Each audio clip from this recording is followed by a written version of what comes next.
27واں پارہ ہے سورۃ الرحمن، آیت نمبر 62۔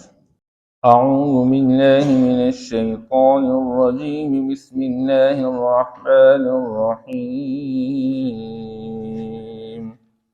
ومن دونہما جنتان فبأي آلاء ربكما تكذبان مدهامتان فبأي آلاء ربكما تكذبان صدق اللہ العظیم۔ ماقبل دو باغات کا تذکرہ کیا گیا، اور یہاں پر بھی آج کے آیت مبارکہ میں دو قسم کے باغات کا تذکرہ ہے۔ ماقبل دو باغات الگ ہیں، اور اسی طرح یہ جو دو باغات ہیں یہ الگ ہے، لیکن پہلے جو تذکرہ کیا گیا وہ اعلیٰ قسم کے باغات ہوں گے، یہ اس سے کم درجے کے باغات ہوں گے، چونکہ جنت کے اندر جب داخل ہوں گے تو جنتیوں کی اپنی کیٹیگریاں ہوں گی اپنے اعمال کے بنیاد پر۔ کوئی اعلیٰ درجے کا ہوگا تو وہ سابقون میں سے ہوگا، سبقت لے جانے والوں میں سے بہت زیادہ آگے بڑھنے والا۔ دوسرے قسم کے لوگ اصحاب الیمین ہوں گے، تو جو اعلیٰ قسم کے لوگ ہوں گے ان کے لیے اعلیٰ قسم کے باغات، اور جب اس کے کم درجے کے ہوں گے تو ان کے لیے کم درجے کے باغات۔ بہرحال ان باغات کا تذکرہ اللہ جل شانہ کی اوصاف کو بیان کر کے فرماتے ہیں وَمِن دُونِهِمَا جَنَّتَانِ، ماقبل جو دو باغات کا تذکرہ کیا گیا ان کے علاوہ بھی دو باغات ہوں گے۔ فَبِأَيِّ آلَاءِ رَبِّكُمَا تُكَذِّبَانِ، تم اپنے رب کی کون کون سی نعمت کو جھٹلاؤ گے۔ مدہامتان، ان باغات کی کیفیت کو ذکر کرتے اللہ فرماتے ہیں وہ گہرے سبز رنگ کے ہوں گے۔ جب کہیں پر گہرا سبز رنگ ہو تو وہ سیاہی مائل ہوا کرتا ہے، تو یہاں پر لفظ آیا مدہامتان، تو چونکہ اس کے سبز رنگ کے گہرائی کی وجہ سے سیاہی کی طرف مائل ہوں گے۔ فَبِأَيِّ آلَاءِ رَبِّكُمَا تُكَذِّبَانِ، پس تم اپنے رب کی کون کون سی نعمت جھٹلاؤ گے۔ فِيهِمَا عَيْنَانِ نَضَّاخَتَانِ، اس میں دو چشمے ہوں گے ابلتے ہوئے۔ ماقبل بھی باغات کے اندر تذکرہ کیا دو چشموں کا، لیکن وہ تجریان کی صفت ذکر کی گئی ہے، اس کے اندر بہاؤ زیادہ ہوگا، اور یہاں پر نضاختان کا لفظ آیا ہے، اس کے اندر بہاؤ کچھ کم درجے کا ہوگا۔ فَبِأَيِّ آلَاءِ رَبِّكُمَا تُكَذِّبَانِ، بس تم اپنے رب کی کون کون سی نعمت کو جھٹلاؤ گے۔ فِيهِمَا فَاكِهَةٌ وَنَخْلٌ وَرُمَّانٌ، انسان کو رہائش گاہ مل جائے، اور رہائش کے اندر سب سے بڑا مسئلہ پانی کا ہوگا، پانی کبھی کم نہیں ہوگا، چشمے چلتے ہوں گے۔ پھر اس کے اندر خوراک کا مسئلہ، سب سے بہترین میوہ جات ملیں گے۔ فِيهِمَا فَاكِهَةٌ، اس میں ہر قسم کا میوہ ہوگا، وَنَخْلٌ وَرُمَّانٌ، اور کھجور ہوگا اور انار ہوگا۔ ویسے تو فاکہۃ کا لفظ عموم کے ساتھ ذکر کیا گیا ہے کہ اس میں ہر قسم کا میوہ شامل ہے، خصوصیت کے ساتھ کھجور اور انار کا ذکر کیا ہے، کیونکہ کھجور میوہ ہونے کے ساتھ ساتھ یہ بطور غذا بھی استعمال کیا جاتا ہے، اور اسی طرح نخل کا جو تذکرہ بطور خصوص کیا گیا اس وجہ سے کہ عام پھلوں کی بنسبت کھجور کا جو پھل ہے یہ زیادہ مفید ہوا کرتا ہے، اس اعتبار سے بھی کہ اس کے اندر کوئی خرابی جلدی نظر نہیں آتی ہے، بلکہ رائے یہ ہے کہ کھجور کا جو درخت ہے اس سے جب کھجور کاٹ لیا جاتا ہے تو کھجور کا جو میوہ ہے یہ 3 سال تک خراب نہیں ہوتا ہے بنسبت دوسرے پھلوں کے۔ رمان کا تذکرہ کیا گیا ہے، انار کا تذکرہ کیا گیا ہے کہ ان باغات کے اندر انار ہوں گے۔ تو یہ جو انار ہے اللہ جل شانہ نے اس کو خصوصیت عطا فرمائی ہے، انسانی بدن کے اندر خون کے حوالے سے جو کمی پوری کی جاتی ہے وہ اللہ جل شانہ انار کے ذریعے۔ بہرحال کھجور اور انار کا خصوصیت کے ساتھ تذکرہ کیا گیا ہے۔ فَبِأَيِّ آلَاءِ رَبِّكُمَا تُكَذِّبَانِ، بس تم اپنے رب کی کون کون سی نعمتیں جٹلاؤ گے؟ فیہن خیرات حسان، پھر انسان کے لیے اس کے اندر جوڑے ہیں، دو قسم کی عورتیں ہیں جنت کے اندر، ایک تو جنتی حوریں ہیں، اللہ فرماتے ہیں ان باغات کے اندر بہت زیادہ اچھی اور خوبصورت عورتیں ہیں، ان کے حسن کا عالم یہ ہوگا کہ 70 جوڑے پہننے کے باوجود بھی ان کے پنڈلی کے اندر جو ہڈی ہے اس ہڈی کے اندر گودا بھی نظر آئے گا، اور انسان جب ٹیک لگایا ہوگا اور پیچھے سے آگے اس کے کندھے پر ہاتھ لگائے گی اور یہ پیچھے کی طرف جب دیکھے گا اس کی طرف، اس کی گال میں اس کو اپنا چہرہ بھی نظر آئے گا۔ اس درجے خوبصورتی کے باوجود اللہ جل شان نے ان کے جو دوپٹے دیے ہوئے ہیں، اس دوپٹے کا عالم یہ ہے اس کا ایک کنارہ بھی، ایک سرا بھی اگر دنیا کے اندر ظاہر ہو جائے تو پوری دنیا مشرق سے مغرب تک وہ نور سے بھر جائے، روشن ہو جائے۔ تو ایک تو یہ جنتی حوروں کا عالم ہے، لیکن اس سے بڑھ کر دنیا کی جو عورتیں ہوں گی نیک اور صالح بیویاں، یہ جنت کے اندر ان حوروں سے بھی زیادہ خوبصورت ہوگی۔ اس لیے اللہ جل شانہ فرماتے ہیں حور مقصورات فی الخیام، ان عورتوں کا حال یہ ہے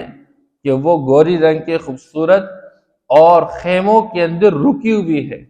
تو خیموں کے اندر رکی ہوئی کا مطلب یہ ہے کہ عورت جب اپنے گھر کے اندر پابند رہتی ہے تو اس پر کسی کا نظر نہیں پڑتا، وہ کسی کی طرف دیکھتی نہیں ہے،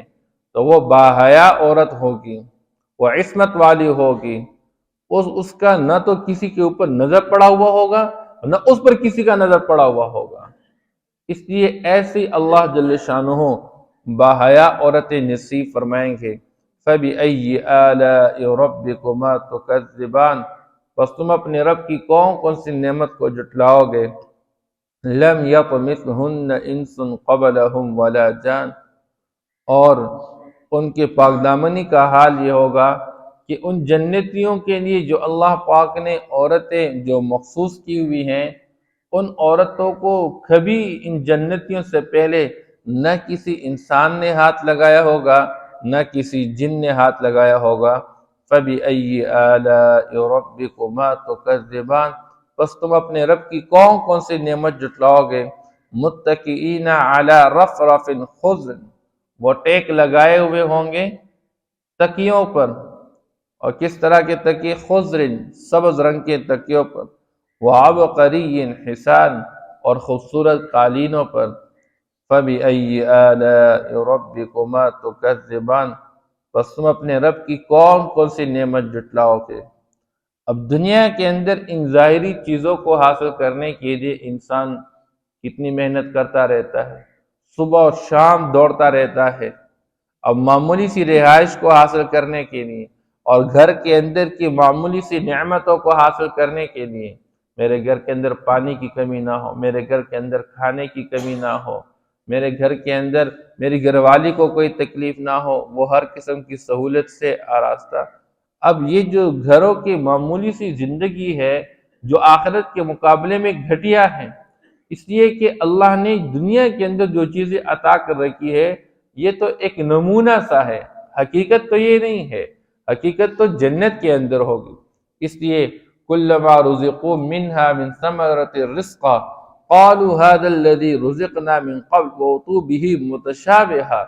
یہ دنیا کے اندر جو بندے میوے کھاتا ہے، یہ پھل کھا رہا ہے، تو یہ جو پھل ہے یہ تو جنت کے پھلوں کا ایک معمولی سا نمونہ ہے، اور حقیقت والا پھل تو کل جنت کے اندر ملے گا، اور جب جنت کے اندر میوہ پھل ملے گا تو جنتی کہیں گے اس جیسا تو ہمیں دیا گیا تھا۔ پھر وہ جو نعمت ہوگی اس کا جو ذائقہ ہوگا وہ اس سے کئی گنا بڑھ کر ہوگا۔ اس لیے اللہ جل شانہ فرماتے ہیں کہ ہم نے تمہارے لیے وہ جو جنت کی نعمتیں تیار کر رکھی ہے وہ ایسی نعمتیں ہیں کہ کسی آنکھ نے اس کو دیکھا نہیں، ولا اذن سمعت، کسی کان نے اس کے بارے میں سنا نہیں ہے، اور کسی دل کے اندر اس کا خیال تک نہیں گزرا ہے۔ جب ایک ڈول کے برابر ایک بڑا امرود اور سیب ہوگا تو اس کا کیا عالم ہوگا، اس کا ذائقہ کیسا ہوگا، اور اس کو ہضم کرنے کے لیے آج میرے پر بوجھ نہیں پڑے گا، ایک ڈکار کے ساتھ جتنا کھایا سب کچھ ہضم ہو جائے گا۔ اس لیے اللہ جل شانہ فرماتے ہیں تبارک اسم ربک ذی الجلال والاکرام، بابرکت ہے تیرے رب کا نام، رب کا نام بابرکت ہے تو رب کی ذات کتنی بابرکت ہے۔ اس لیے بندہ رب کے ساتھ جوڑے گا تو یہ ساری نعمتیں حاصل کر سکے گا۔ یہ برکتوں والی، یہ خوشیوں والی زندگی تب نصیب ہوگی جب بندہ اپنے رب کے ساتھ جوڑے گا، اور جب دنیا کا انسان رب سے کٹ کے دنیا کے لیے زندگی گزارے گا، چیزیں تو بہت زیادہ رب دے دے گا لیکن اس میں برکت کوئی نہیں ہوگی، اس کے اندر لذتیں کوئی نہیں ہوگی، دنیا کی چیزوں کے ہوتے ہوئے بندہ بے چین اور پریشان رہے گا، بے سکونی اور بے قراری میں رہے گا۔ اس لیے اللہ جل شان فرماتے تبارک اسم ربک، تیرے رب کا نام بابرکت ہے، رب کے ساتھ جڑ کر یہ برکتیں تم حاصل کر سکتے ہو۔ اس لیے رب نے تمہیں بنایا، رب نے تمہیں زندگی عطا فرما دی، رب نے تمہارے لیے نعمتیں مقدر کر رکھی ہے۔ رب کی نعمتوں کو حاصل کرنے کے لیے رب کے بتلائے ہوئے زندگی کو اپنانا، جوان اپنی جوانی میں، بوڑھا اپنے بڑھاپے میں، مالدار اپنی مالداری میں، غریب اپنی غربت کے اندر کبھی رب کو چھوڑے نہیں بس۔ اس لیے کبھی رب سے دھوکہ نہ کریں۔ اس لیے اللہ جل شانہ قرآن مجید کے اندر ایک شکوہ فرماتے ہیں یا ایھا الانسان ما غرک بربک الکریم، اے انسان تجھے کس چیز نے اپنے قریب مولا سے دھوکے میں ڈال کے رکھا ہے؟ تو رب سے غافل ہو گیا؟ وہ رب الذی خلقک فسواک، جس نے تمہیں عدم سے وجود میں لایا، تمہیں برابر کر دیا، فی ای صورت ما شاء رکبک، تیری ظاہر کی صورت کا یہ جو سٹرکچر ہے یہ کس نے کس طریقے پر ڈیزائن کیا ہوا ہے۔ اچھا، انسان اپنی ذات پہ تو فخر و غرور تو کر رہا ہے کہ میں سب سے زیادہ حسین ہوں، میں سب سے زیادہ اعلیٰ ہوں، لیکن جس ذات نے تمہیں بنا کے رکھا ہے تو اس سے غافل ہو گیا ہے۔ ہفتوں کے ہفتے گزر جاتے ہیں، مہینوں کے مہینے گزر جاتے ہیں، انسان کو نماز کی توفیق نہیں ملتی ہے۔ اس لیے تبارک اسم ربک ذی الجلال والاکرام، یاد رکھے تیرے رب کا نام بابرکت ہے جو بزرگی والا اور عزت والا ہے۔ انسان دنیا کے اندر معزز بننا چاہتا ہے، مکرم بننا چاہتا ہے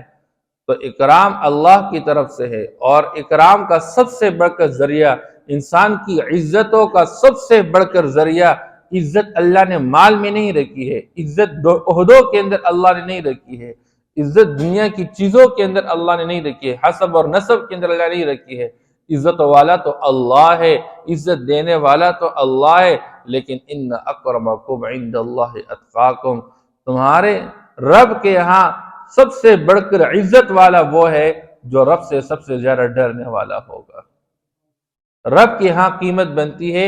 دل کے اندر کے تقوی پیدا کرنے سے، اور دل کے اندر کا تقوی عام ہے، یہ غریب بھی حاصل کر سکتا ہے اور یہ مالدار بھی حاصل کر سکتا ہے، یہ جوان بھی حاصل کر سکتا ہے اور یہ بوڑھا بھی، یہ پڑھا لکھا بھی اور ان پڑھ بھی۔ اس لیے دنیا کے اندر انسان کی چاہت اور خواہش ہوتی ہے میں عزت والا بن جاؤں، لیکن دنیا کی جو زندگی ہے اس میں انسانی عقل دھوکہ کھا کے یہ ظاہر کے نقشوں کو دیکھتا ہے، جس کے پاس دنیا کی چیزیں اور اسباب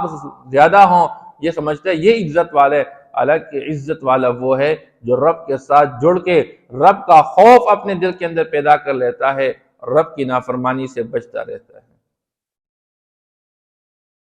وَمِن دُونِهِمَا جَنَّتَانِ، اور ان دو باغات کے علاوہ اور دو باغات ہوں گے۔ فَبِأَيِّ آلَاءِ رَبِّكُمَا تُكَذِّبَانِ، بس تم اپنے رب کی کون سی نعمت جھٹلاؤ گے۔ مُدْحَامَّتَانِ، جو کہ گہرے سبز رنگ کے ہیں۔ فَبِأَيِّ آلَاءِ رَبِّكُمَا تُكَذِّبَانِ، بس تم اپنے رب کی کون سی نعمت جھٹلاؤ گے۔ فِيهِمَا عَيْنَانِ نَضَّاخَتَانِ، ان باغات کے اندر دو ابلتے ہوئے چشمے ہیں۔ فَبِأَيِّ آلَاءِ رَبِّكُمَا تُكَذِّبَانِ، بس تم اپنی رب کی کون کون سی نعمت جٹلاؤ گے فیہما فاکہۃ ونخل ورمان، ان باغات کے اندر میوجات ہیں اور کھجور اور انار ہے فَبِأَيِّ آلَاءِ رَبِّكُمَا تُكَذِّبَانِ، بس تم اپنے رب کی کون کون سی نعمت جھٹلاؤ گے فِيهِنَّ خَيْرَاتٌ حِسَانٌ، ان باغات کے اندر بہت زیادہ اچھی اور خوبصورت عورتیں ہیں فَبِأَيِّ آلَاءِ رَبِّكُمَا تُكَذِّبَانِ، بس تم اپنی رب کی کون کون سی نعمت جھٹلاؤ گے حور مقصورات فی الخیام، گوری رنگ کی خوبصورت اور خیموں کے اندر رکی ہوئی عورتیں ہیں فَبِأَيِّ آلَاءِ رَبِّكُمَا تُكَذِّبَانِ، پس تم اپنے رب کی کون کون سی نعمت جھٹلاؤ گے لَمْ يَطْمِثْهُنَّ إِنسٌ قَبْلَهُمْ وَلَا جَانٌ، ہاتھ نہیں لگایا ہوگا ان عورتوں کو ان جنتیوں سے پہلے کسی انسان نے اور نہ کسی جن نے فَبِأَيِّ آلَاءِ رَبِّكُمَا تُكَذِّبَانِ، پس تم اپنے رب کی کون کون سی نعمت جھٹلاؤ گے مُتَّكِئِينَ عَلَى رَفْرَفٍ خُضْرٍ وَعَبْقَرِيٍّ حِسَانٍ، ٹیک لگائے ہوئے ہوں گے سبز رنگ کے تکیوں پر اور خوبصورت کارپیٹ قالینوں پر فَبِأَيِّ آلَاءِ رَبِّكُمَا تُكَذِّبَانِ، پس تم اپنے رب کی کون کون سی نعمت جھٹلاؤ گے تبارک اسم ربک ذی الجلال والإکرام، بابرکت ہے تیرے رب کا نام جو کہ بزرگی والا اور عزت والا ہے صدق اللہ العظیم۔